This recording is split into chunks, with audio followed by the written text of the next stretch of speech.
I never thought I'd be a drug-addicted drug dealer.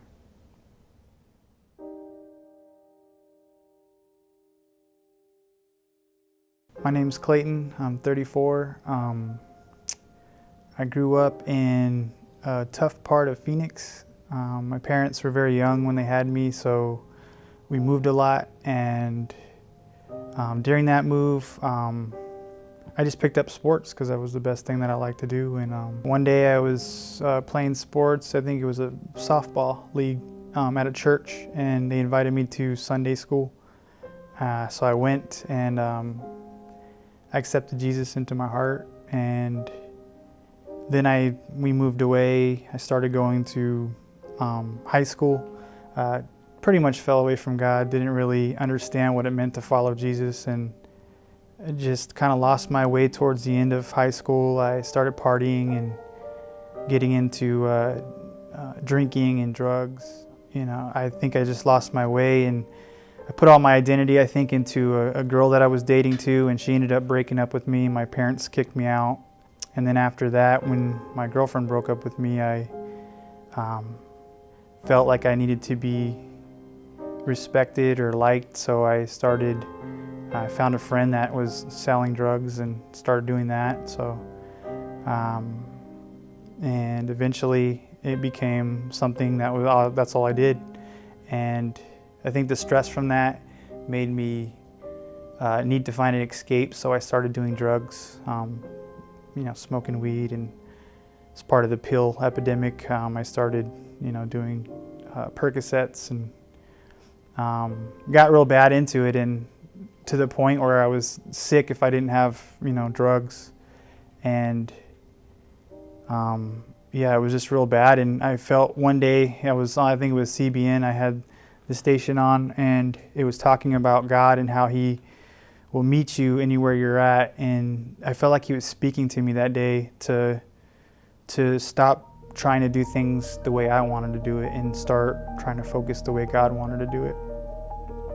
So God was speaking to me, and He told me to reach out to my mom. My mom had been messaging me like crazy, and she had a message saying she wanted me to come home. And so God said, just sell everything and move back to your parents. And then one day I woke up, it was real early in the morning, and I have a big thing for shoes, so I noticed where all my shoes are, and I noticed that there was a pair of shoes on the floor, and there was light beaming through the window, and it was the beam of light was directly on the shoes, and it was like God was speaking to me, but not audibly. It was just like almost like a feeling that He was telling me, okay, you've tried it your way, and you've tried to walk your way, now walk and put my shoes on. So I did that, and I started reading the Bible, and there was a passage in the Bible about the rich young ruler. God tells him, because He knows that, or Jesus tells him, because He knows that his wealth is what he holds on to the most, more than anything. He tells him to sell everything and follow Him.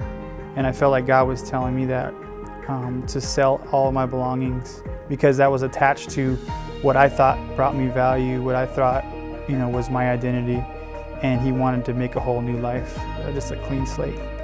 So that's what I did. I sold everything that I had, and after that I just started really following Jesus.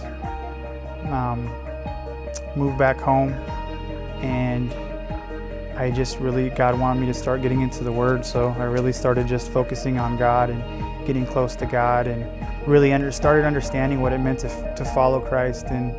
And along the way, there were a lot of bumps and bruises, and I'm not going to say it was a perfect walk, because there was a lot of different situations where I would mess up and God would correct me, and it's just amazing how I look back at my life and I see all of the spots that God had taken me to, and now where I'm at. Now I'm helping out at City View with the youth.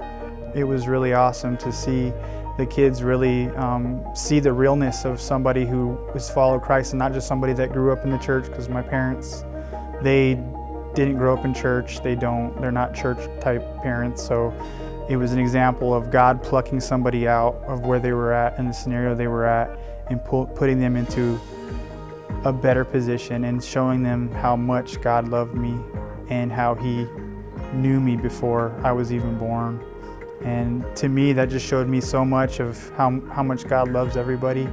And that's kind of my life right now. I just really want to show everybody what God has shown me through all my trials and everything. God has brought me to a place to where my life is a testimony, and that's kind of what we're doing today, I guess.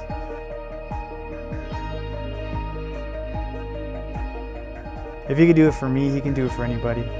So, and He doesn't have, there's no race, there's no gender. Like, God doesn't care who you are, what you look like. He just cares about that He created you, that He loves you, and that He wants to have the best life planned out for you. I never thought God could put my crazy, messed up life back together.